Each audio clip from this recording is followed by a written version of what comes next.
저희가 지지난주에 부흥회를 드렸습니다. 여러분들은 부흥회 때 은혜 많이 받으셨습니까?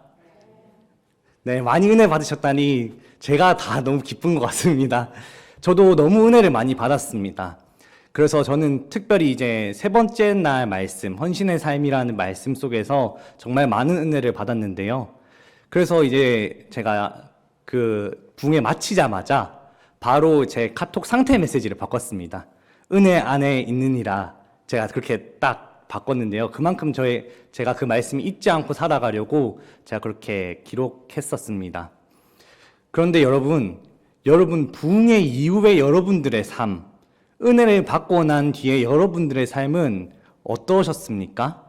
여러분들은 어떤 삶을 살아가셨습니까? 저는 그런 얘기를 들은 적이 있습니다. 이 사단 마귀가 이 영성이 좀 다운돼 있고 영성이 처져 있는 사람에게는 공격하지 않고 고난과 어려움을 주지 않는다. 왜냐하면 그는 이미 하나님과 멀리 떨어져 있기 때문이다. 하지만 영성이 충만하고 은혜가 충만해서 하나님께 더 가까이 나아가려고 신앙심을 가지고 열심을 하는 사람에게는 공격과 어려움을 준다. 하나님께로부터 멀어지게 하기 위해서다. 이런 글을 어디서 한번 본 적이 있습니다. 그 말대로 우리는 살아가면서 특히 우리가 그리스도인이라고 해서 고난이 없거나 어려움이 없거나 공격이 없지 않습니다. 오히려 우리가 살아가면서 다른 세상 사람들보다 더 많은 공격과 어려움과 아픔과 문제를 겪고 경험하기도 하지요. 그것은 우리가 믿는 믿음이나 우리가 내는 열심과는 전혀 상관없이 그저 똑같이 남들과 똑같이, 아니 오히려 세상 사람들보다 더 심하게 우리는 공격을 받기도 하고 어려움과 마주하기도 합니다. 그럴 때마다 우리는 낙심할 때가 있고 넘어질 때가 있고 쓰러지고 지치고 쓰러질 때가 있습니다. 마음이 답답하고 속상하고 억울할 때가 너무 많이 있죠. 우리의 삶도 그러한데 하물며 이 성경 속에 있는 인물들도 그러지 않았겠습니까? 그들도 우리와 같은 사람이었고 우리와 같은 아픔과 같은 어려움과 같은 문제를 겪고 있었습니다. 오늘 말씀의 주인공, 본문의 주인공인 사도 바울 역시 우리와 같이 어려움과 문제, 공격들을 마주했고 그로 인해서 답답하고 속상하고 슬프고 괴로운 상황에 있었습니다. 우리가 오늘 말씀 한번 쭉 살펴보는데요. 저희가 한번 17절부터 21절까지 오늘 본문 말씀을 다시 한번 쭉 읽어보기 원합니다. 시작. 나보다 먼저 사도된 자들을 만나려고 예루살렘으로 가지 아니하고 아라비아로 갔다가 다시 다메섹으로 돌아갔노라. 그 후 3년 만에 내가 게바를 방문하려고 예루살렘에 올라가서 그와 함께 15일을 머무는 동안 주의 형제 야고보 외에 다른 사도들을 보지 못하였노라. 보라, 내가 너희에게 쓰는 것은 하나님 앞에서 거짓말이 아니로다. 그 후에 내가 수리아와 길리기아 지방에 이르렀으나. 아멘. 여러분들은 혹시 오늘 본문 말씀을 이렇게 쭉 읽으시면서 혹시 이상한 점을 느끼지 못하셨나요? 이 20절 말씀을 볼 때 저는 이게 왜 여기 이 말씀이 있을까? 그런 생각을 했습니다. 왜냐하면 이 20절 말씀이 없이도 정말 매끄러운 말씀이 되기 때문입니다.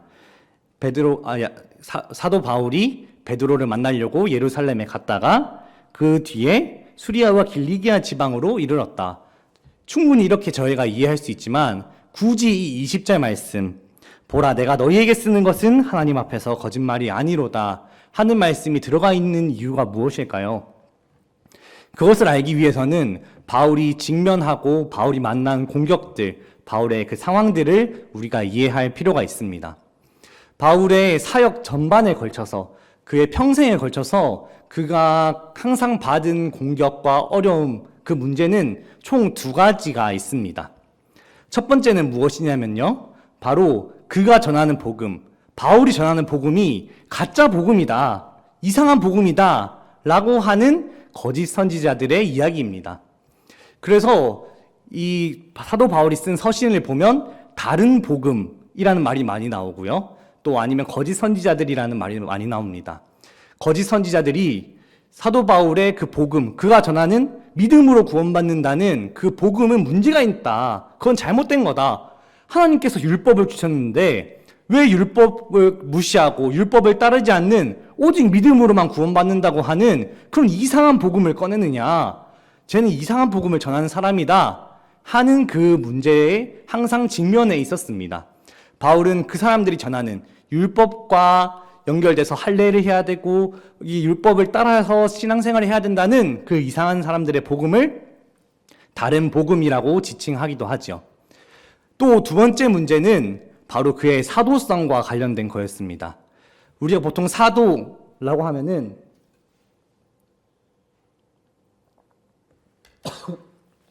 예수님의 12제자들을 보통 이야기하지요. 그런데 바울은 예수님의 제자가 아니었지만 사도 바울이라고 저희가 이야기를 하고 있습니다. 그 사도성에 대해서 그는 항상 공격을 받았습니다. 너는 예수님께 가르침을 받은 적도 없고 예수님을 만난 적도 없는데 오히려 예수 믿는 사람들을 박해하고 핍박하던 사람이었는데 너가 사도라는 거냐 하는 그의 사도성의 공격을 항상 받고 있었죠. 심지어 그것이 가장 대두되었을 때가 바로 이 갈라디아서를 작성했을 때였습니다. 그래서 바울은 이 갈라디아 교회에게 자신이 전한 복음, 그것에 대해서 변증할 필요가 있었고요. 그것을 율법과 연결시켜서 예수님과 율법과 이 복음을 모두 연결시켜서 그들에게 변증할 필요가 있었고 또 자신의 사도성을 거기에 엮어서 내가 만난 예수 그리스도, 내가 만난 하나님, 내가 경험한 그 복음은 이런 거다 하는 이야기를 쭉 쓰기 위해서 쓴 것이 바로 이 갈라디아서입니다. 바울은 이 갈라디아서를 쓰면서 얼마나 많이 속상했을까요? 여러분들 혹시 그것이 가늠이 되십니까? 이 갈라디아 교회는 특별히 바울이 제1차 전도 여행하는 도중에 세운 바울이 자신이 개척하고 세우고 양육했던 교회였습니다. 그 갈라디아 교회가 자신을 배신하고 자신이 전하고 자신이 양육했던 그 복음을 떠나 이상한 복음을 따르고 있는 것입니다. 그래서 사도 바울은 1장 6절에서 갈라디아서 1장 6절에서 이렇게 이야기합니다.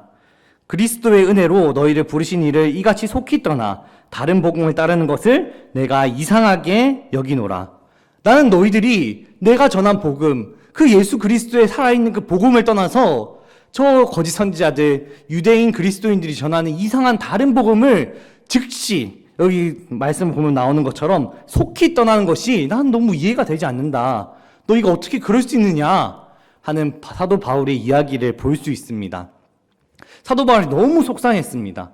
이 갈라디아서를 쓰면서 얼마나 속상했을까요? 얼마나 괴롭고 마음이 답답하고 왜 이 사람들이 내가 전한 복음이 아니라 다른 복음을 전하는 그 믿는지 이해가 안 된다. 그리고 또 그의 사도성도 마찬가지였습니다. 그의 사도성이라는 것은 결국 그의 회심, 그가 예수님을 만난 사건과 결부되는 것입니다. 그러니까 예수님을 다메섹 도상에서 만났기 때문에 그는 예수님의 부르심을 받은 자, 사도라는 이름을 걸고 다닐 수가 있는 것이죠. 그런데 그의 사도성이 무시되고 그의 사도성이 없어진다고 하면은 그가 예수 그리스도를 만나고 자신이 회심한 그 놀라운 그 경험과 그 일들을 무시당하는 것이고 그것이 사람들에게 있어서 사람들이 그것을 없는 것으로 여기는 것이기 때문에 그에게 있어서 복음이란 그리고 사도성이란 그 다른 무엇보다도 목숨보다도 소중한 것이었고 중요한 것이었습니다. 그런데 사단마귀는 이 사도 바울에게 정말 중요한 이 두 가지를 가지고 공격하고 그를 쓰러뜨리고 넘어뜨리려고 하는 것이죠. 사도 바울은 이 갈라디아서를 쓰면서 정말 마음이 슬프고 답답하고 괴로웠을 것입니다. 자신이 양육하고 돌보고 사랑으로 눈물로 기도했던 그 갈라디아 교인들의 그 배신을 생각하면서 얼마나 그 눈물 흘리면서 한자 한자 써내려 갔을까요? 그러면서 그는 자신이 예수 그리스도를 만나게 되고 사도가 되게 된 그 내력에 대해서 쭉 서술하고 있습니다. 그리고 우리가 오늘 읽은 말씀이 바로 그 안에 들어가 있는 말씀이지요.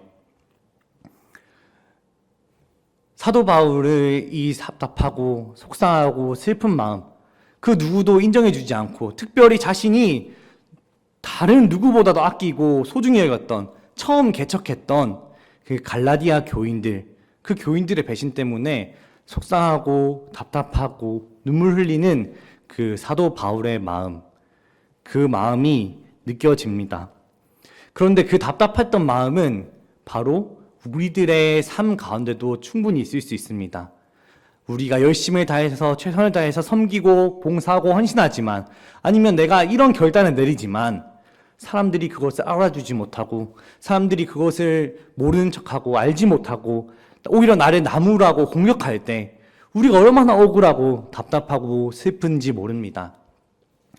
제가 부흥회를 하고 나서 그 다음 날, 바로 그 수요일 날 저에게 이런 답답한 일이 찾아왔습니다. 제가 이제 대략 한 달 뒤면은 이제 군대로 가게 되는데요. 이제 육해공을 정해야 하는데 제가 아직 어디를 가야 될까 고민하고 있습니다. 그래서 기도로 생각하고 어디로 갈까 고민하고 있을 때 하나님께서 저에게 이런 마음을 주시더라고요. 이찬아, 너 그냥 남들이 가려고 하지 않는데 그냥 내 마음이 있는 그곳에 가라. 어디를 가려고 이렇게 막 기쓰고 노력하지 말고 그냥 남들이 가려고 하지 않는 그런 곳에 너가 갔으면 좋겠다 하는 마음이 들었습니다. 그래서 처음에는 저는 그래, 그럼 해군을 가야겠다 생각했습니다. 왜냐하면 육군은 이제 TO가 많아서 장기가 될 TO가 많이 있기 때문에 메리트가 있었고요. 또 이제 공군 같은 경우에는 좀 일이 널널하다고 합니다. 비교적 다른 군대들에 비해서. 그래서 사람들이 보통 육군이나 이제 공군을 많이 선호하고 해군을 잘 가지 않는데, 그럼 내가 해군을 가야겠다. 처음에는 그렇게 생각했습니다. 근데 이제 저희 같은 교단에 같이 입대하는 친구들과 얘기하다 보니까 친구들이 다 공군을 안 가려고 하는 겁니다. 그래서 그래? 그러면 내가 그럼 공군을 갈게. 너희는 육군 가고 해군 가고 이렇게 해라. 그래서 공군을 가야겠다. 제가 마음을 먹고 친구들에게 그럼 내가 공군을 갈게. 얘기를 했을 때 그 친구 한 명이 이제 친한 군목 목사님을 통해서 소스를 하나를 받아왔습니다. 무슨 소스였냐면 이제 군대를 가서 초임지로 가게 되면은 지금 6군데가 빈다.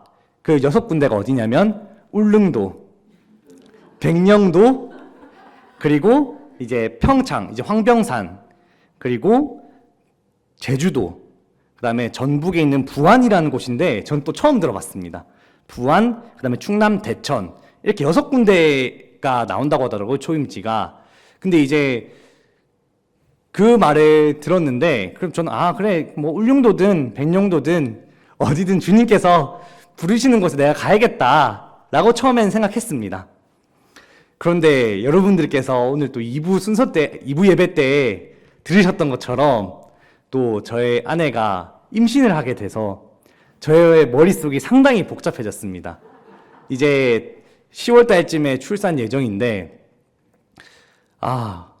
울릉도랑 백령도 이런 데를 가면 출산할 때 어떻게 해야 될까 이런 걱정이 막 들더라고요. 그래서 제가 부모님께 이렇게 문자를 보냈습니다. 부모님, 제가 울릉도랑 백령도는 가지 않게 기도해 주세요. 부모님의 반응이 어땠을까요? 근데 여기서 중요한 것은 제가 부모님께 아직 그때는 임신했다는 사실을 말씀 안 드리고 이렇게 말씀을 드렸습니다. 그러니까 부모님께서는 이렇게 저한테 말씀하시더라고요. 희찬아, 너 꿀 빨려고 쉽게 일하려고 공군 가는 거 아니냐. 공군을 가기로 했으면 울릉도든 백령도든 가야지. 아골골짝 빈들에도 너가 가야지. 그렇게 말씀하시는데 나는 그러려고 그런 게 아닌데, 꿀 빨려고 그런 게 아닌데, 난 정말 백령도든 울릉도든 어디든 갈 마음이 있는데 왜 그러실까? 저 너무 속상하더라고요. 전 너무 답답하더라고요. 너 얼마나 속상하고 답답한지 그날 정말 아무것도 손에 잡히지 않고 밤에 그래 일찍 자야겠다고 잠자리에 누웠는데도 잠이 오지 않습니다. 너무 마음이 답답하고 속상해서 눈물이 날 것 같고, 제가 그때 아내한테도 이 얘기를 하지도 못하고 얼마나 답답했는지 이 가슴 명치 쪽이 꽉 칸이 막혀있는 느낌이 들더라고요. 너무 답답했습니다. 너무 슬펐습니다. 부모님이 저에게 격려해 주시고 그래 기도해 줄게 라고 하실 줄 알았지만 다른 전혀 반응이 나와서 너무 속상하고 답답하고 왜 나의 이 마음을 몰라줄까? 어디든 가려고 하는 내 마음 왜 몰라줄까? 이 자녀 때문에 가족 때문에 어쩔 수 없이 그렇게 말하는 나의 마음을 몰라주실까? 정말 답답하고 슬펐습니다. 그렇게 정말 답답한 마음에 눈을 감고 누워 있는데 마음 가운데 저는 이 바울이의 모습이 떠오르더라고요. 갈라디아 교회로부터 배신을 당하고 평생의 그의 삶 전반에 걸쳐서 그의 복음이 무시당하고 그의 복음이 거절당하고 그의 사도성이 거절당한 삶을 살았던 이 사도 바울의 모습이 그려졌습니다. 사도 바울이 각 교회들마다 편지를 쓰면서 예수 그리스도의 종된 나 바울은, 예수 그리스도의 사도된 나 바울은 얘기하면서 사람들이 믿어주지 않고 사람들이 받아들이지 않지만 나는 사도다. 또 내가 전하는 복음은 이렇다. 이것이 진짜 복음이다. 다른 것은 다른 복음이다. 라고 간절하게 얘기하면서 답답해하는 그 바울의 모습이 떠오르더라고요. 아, 바울의 마음이 이러했겠구나. 진짜 사실 갈라디아 교회로부터 그렇다는 얘기를 들었을 때 얼마나 답답하고 속상한지 이 편지 쓸 힘조차 없었을 것 같다. 그의 마음 속에 얼마나 그 답답함이 꿍쳐 있었는지 사도 바울의 마음이 그때 제가 이해가 되기 시작했습니다. 그런데 여러분, 우리가 20절 말씀을 다시 한 번 더 읽어보길 원합니다. 20절 말씀입니다. 보라, 내가 너희에게 쓰는 것은 하나님 앞에서 거짓말이 아니로다. 아멘. 여러분들은 이 말씀을 읽으시면서 어떤 바울의 감정과 마음이 느껴지셨나요? 저는 바울이 얼마나 답답했을까? 얼마나 슬펐을까? 그 이야기를 생각하면서 이 말씀을 읽었는데 이 20절 말씀은 전혀 다르게 저에게 다가왔습니다. 답답하고 속상하고 화가 나고 짜증나는 바울의 모습이 아니라 평온하고 담담하게 이 글을 써내려가고 있는 바울의 모습이 저에게는 그려지더라고요. 바울은 어떻게 그런 답답한 마음과 속상한 마음과 그의 짜증나고 화나는 그 마음을 어떻게 깨부수고 돌파할 수 있었을까요? 그 말씀을 보기 위해서는, 그것을 알기 위해서는 우리가 이 다시 문맥을 살펴봐야 할 필요가 있습니다. 성경에서는 어떻게 바울이 그것을 돌파했고 어떻게 그 마음의 변화가 어떻게 생겼는지는 기록하고 있지 않지만 바울이 이 자신이 사도가 된 내력, 자신이 다메섹에서 예수님을 만나고 자신이 이런 사역을 했다고 쭉 써내려가는 그 과정에서 왜 하필 이 20절 말씀을 여기에 집어넣었을까? 그것을 저희가 생각해 봤으면 좋겠습니다. 이 말씀은 지금 바울이 다메섹에서 예수님을 만났습니다. 그리고 나서 저희가 17절에 보시면은 예수님을 만나고 나서 예루살렘으로 가지 않고 아라비아로 갔다가 다시 다메섹으로 돌아갔노라 기록하고 있습니다. 바울은 예수님을 만나고 나서 바로 그 다메섹에 있었습니다. 그리고 사도행전 9장 말씀을 보면은 이렇게 말하고 있습니다. 사도 바울이 예수님을 만나고 나서 즉시 예수가 그리스도임을 전하더라 이렇게 이야기하고 있습니다. 바울은 다메섹에서 즉시 예수가 그리스도다, 예수가 메시아다 하는 그 이야기를 전하게 되었죠. 그런데 이 바울이 다메섹에 있다가 저희가 18절 말씀을 보면은 게바를 방문하려고 3년 만에 예루살렘으로 올라갔다 이야기하고 있습니다. 그런데 사실 이 바울이 예루살렘으로 간 것은 베드로를 만나려고 간 것은 아닙니다. 저희가 사도행전 9장 23절 말씀을 살펴보기 원하는데요. 사도행전 9장 23절 말씀 저기 나와 있는데요. 저희 같이 한번 읽어보겠습니다. 시작. 여러 날이 지남에 유대인들이 사울 죽이기를 공모하더니 바울이 다메섹에서 열심히 예수가 그리스도다 하는 것을 전했습니다. 그것을 본 유대인들이 제가 왜 저러지? 근데 그게 3년 동안이나 되니까 처음에는 약간 스파이처럼 색출하려고 하는 건가 라고 생각했을지 모르지만 거의 3년이나 계속되니까 제가 변심했나 보다 하는 생각이 들었나 봅니다. 그래서 이 사도 바울을 죽이기 위해서 공모합니다. 그래서 사울이 피신하고 도망간 곳이 바로 예루살렘인 것이죠. 바울은 아마 예루살렘으로 가면서 그래, 내가 다메섹에서 3년이나 예수 그리스도를 전했다는 얘기를 예루살렘에 있는 그 예수님의 제자들, 나와 같이 믿음을 공유하는 그리스도인들이 이해할 거야. 나를 받아줄 거야. 아마 그런 마음과 기대를 가지고 가지 않았을까요? 그런데 그의 기대와 그런 마음은 산산이 깨져버렸습니다. 저희가 9장 26절 말씀을 다시 한번 보기로 나오는데요. 9장 26절 말씀입니다. 시작. 사울이 예루살렘에 가서 제자들을 사귀고자 하나 다 두려워하여 그가 제자됨을 믿지 아니하니. 아멘. 베드로가 예수님을 만났다는 이야기, 그리고 그가 다메섹에서 3년 동안이나 예수가 그리스도이심을 전했다는 그 이야기가 아마 예루살렘까지 퍼졌을 겁니다. 왜냐하면 그리스도인들 사이에서 바울은 요주의 인물이었기 때문이죠. 근데 그 바울이 이렇게 했다고 하더라, 저렇게 했다고 하더라 하는 이야기는 아마 예루살렘을 넘어서 온 이스라엘의 그리스도인들에게 퍼졌지 않을까 싶습니다. 그래서 아마 바울은 같은 믿음을 공유하고 있는 그리스도인들이라면 내가 갔을 때 나를 환영해주고 나를 품어주고 나를 인정해주겠지, 내가 예수님의 제자가 되었다는 것, 그리스도인이 되었다는 것을 받아주겠지, 그럼 내가 다메섹보다는 비교적 편안하게 또 행복하게 형통하게 신앙생활 할 수 있겠지 라는 생각으로 예루살렘에 갔겠지만, 우리가 방금 읽은 말씀처럼 그 예루살렘에 있는 제자들은 바울이 제자 되었음을 믿지 않았습니다.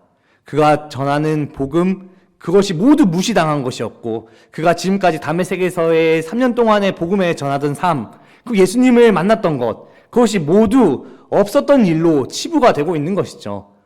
바울은 아마 이때도 이 갈라디아서를 썼을 때와 마찬가지로 속상하고 답답하고, 왜 사람들이 내 말을 안 믿어줄까? 내가 정말 예수 그리스도를 믿게 되었고 내가 예수님을 만났고 예수가 그리스도이심을 3년 동안이나 전했는데 왜 저들은 아직도 나를 두려워하고 나를 받아주지 않을까? 아마 같은 그런 답답함과 억울함과 속상함이 있었을 것입니다. 그런데 그때 하나님께서는 바나바라는 사람을 예비하셨고, 바나바를 통해서 바울을 그 교회로, 예루살렘 교회로 품으시고 그가 사역할 수 있도록 주님께서 인도하셨습니다. 바울은 아마 이 18절 19절을 쓰면서, 그래, 내가 다메섹에서 예수님을 만났고 3년 동안이나 복음을 전했는데 예루살렘에 올라갔지만 그 누구도 날 받아주지 않았지. 그래, 그런 때가 있었지. 근데 그 속상하고 답답하던 그때에 하나님께서 날 받아주셨지. 하나님만은 날 아셨지. 하나님은 내 마음을 아시고 나의 살아온 길을 아시고 내가 예수님을 만나고 예수님을 전한 그 열심을 하나님만은 아시지. 사람은 몰라. 그렇지만 하나님만 아셨지. 하나님께서 지금까지 그리고 나를 인도하셨지. 아마 그 지난 삶의 모든 삶들이 파노라마처럼 쓱 스쳐갔을지 모릅니다.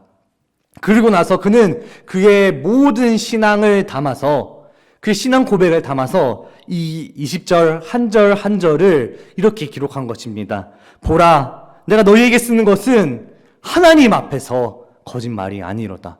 내가 너희 앞에 말하고 싶은 게 아니야. 내가 너희에게 인정받기 원하는 게 아니야. 너희가 알아줬으면 하는 게 아니야. 너희 앞에서 거짓말하는 게 아니야 라고 하는 것이 아니라, 내가 하나님 앞에서, 너희가 믿든 안 믿든, 너희가 나를 인정하든 인정하지 않든, 나는 하나님 앞에서 나는 정말 진짜 복음을 가지고 있고, 내가 하나님 앞에서 정말 사도가 되었고, 하나님 앞에서 내가 있다. 하나님은 내 마음을 아신다. 하나님께서는 나를 아시고 나를 위로하시고 나를 인도하시고 나를 판단하실 거야. 나는 하나님만 있으면 돼. 그 믿음의 고백들이 한자 한자 담겨 있는 것이 바로 이 20절 말씀인 것입니다. 그리고 그것을 위한 초석들이 바로 10절 말씀인데요. 저희 10절 말씀, 1장 10절 말씀을 저희 한번 같이 읽어보겠습니다. 갈라디아서 1장 10절 말씀입니다. 시작. 이제 내가 사람들에게 좋게 하랴 하나님께 좋게 하랴 사람들에게 기쁨을 구하랴. 내가 지금까지 사람들의 기쁨을 구하였다면 그리스도의 종이 아니니라. 나는 사람을 위해서 일하지 않았고 사람들에게 인정받기 위해서 일하지 않았고 오직 하나님을 위해서 하나님 앞에서 일했다. 그는 그의 복음에 대해서 이야기할 때 이렇게 이야기하고 있습니다. 그리고 뒤에 12절 말씀을 저희 함께 보겠습니다. 12절 말씀입니다. 이는 내가 사람에게서 받은 것도 아니요 배운 것도 아니요 오직 예수 그리스도의 계시로 말미암은 것이라. 아멘. 바울이 그의 사도가 된 내력, 그의 사도성에 대해서 변호하면서 그는 또 이렇게 기록하고 있습니다. 나의 사도성은 너희들한테 받은 게 아니고 사람에게 받은 게 아니고 하나님께서 예수 그리스도께 받은 것이다. 나는 사람이 아니라 하나님만을 바라본다. 그리고 그의 믿음의 결정체, 그의 믿음의 결정이 바로 20절 말씀인 것이죠. 내가 사람 앞에서가 아니라 하나님 앞에서 내가 거짓말을 하고 있지 않고 하나님만이 나의 아픔 아시고 하나님만이 나의 마음을 아시고 하나님만이 나의 열심과 열정과 나의 믿음을 아신다. 나는 그것을 믿고 바라본다. 그렇게 고백하고 있는 것이죠. 하나님께서는 아마 바울에게 이런 마음의 변화를 주셨고 그의 마음이 답답하고 속상하고 억울했을 때 하나님께서 그에게 역사하셔서 그것을 떠올리게 하시고 그를 이렇게 인도하셨을 것입니다. 제가 그렇게 마음이 답답하고 속상하고 저희 부모님이 저를 알아주지 않고 그랬을 때에 제가 이 바울의 이야기가 떠오르면서 그런 생각이 들었습니다. 아, 그래. 내가 진짜 부모님께 인정받으려고 하는 게 아니고 내가 사람에게 인정받으려고 하는 게 아니고 하나님께서 내 마음을 아실 거고 하나님께서 나를 인도하실 거고 하나님께서는 내 마음을 위로하실 거다. 그래, 그거면 돼. 정말 사람들이 날 몰라주고 사람들이 너 왜 꿀빨로 공군 가려고 하는 거 아니냐 그렇게 얘기할 때도 그래, 내가 진짜 하나님께서 말씀하신 그곳, 하나님의 마음 있는 그곳, 아무도 가려고 하지 않는 그곳에 내가 가려 한다는 그 하나님 마음을 하나님께서는 아실 겁니다. 하나님, 주님, 제가 주님만 바라보겠습니다. 그렇게 제가 고백이 나오더라고요, 갑자기. 그리고 그 고백이 나오자마자 제 마음속에서 답답해서 이 마음속에 꽉 차 있던 것이 정말 거짓말같이 쑥 내려가고 사라지는 느낌이 들었습니다. 하나님께서 저의 마음을 만지시고 저의 답답한 마음을 위로하시고 저를 돌보셨던 것입니다. 하나님께서 저의 마음에 이런 변화를 주셨던 것입니다. 사랑하는 성도 여러분, 여러분들의 마음이 답답하고 억울하고 속상할 때 우리 인생을 살아가면서 얼마든지 충분히 많이 있을 수 있습니다. 또 이미 그랬던 경험이 아마 많이 있으실 겁니다. 하지만 그럴 때마다 하나님께서는 여러분들에게 찾아오셔서 여러분들을 위로하십니다. 얘야, 내가 너의 마음 다 안다. 내가 너의 상황 다 알고 너의 형편 다 안다. 너의 믿음 알고 내가 너의 모든 것을 다 안다. 그러니까 너는 그냥 나만 바라봐. 사람들 보지 말고 나만 바라봐. 내가 너와 함께 할게. 내가 너의 길을 인도하고 선한 길로 내가 너를 이끌게. 하나님께서는 우리 마음에 그 위로하시고 우리 마음을 변화시켜 주십니다. 사랑하는 성도 여러분, 우리가 하나님만 바라봅시다. 사람을 바라보지 말고 우리를 위로하시고 우리의 마음을 그 누구보다도 잘 아시는, 그래서 우리의 상황과 형편과 믿음을 아시고 우리를 돌보시고 끝까지 이끄시는 그 하나님을 바라봅시다. 그럴 때 바울이 누렸던 이 은혜, 또 제가 누렸던 이 은혜, 그 은혜가 여러분들의 삶 가운데도 충분하게 내려질 것입니다.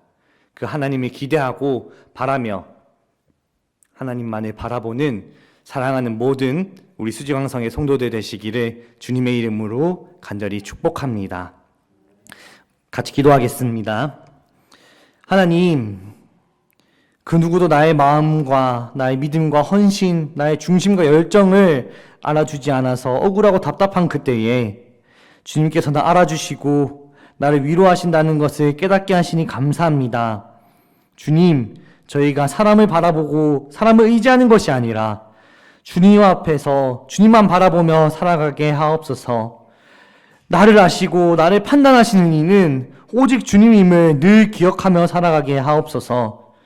우리가 지쳐서 쓰러질 때 우리를 위해서 중보하시는 예수 그리스도의 이름으로 기도합니다. 아멘.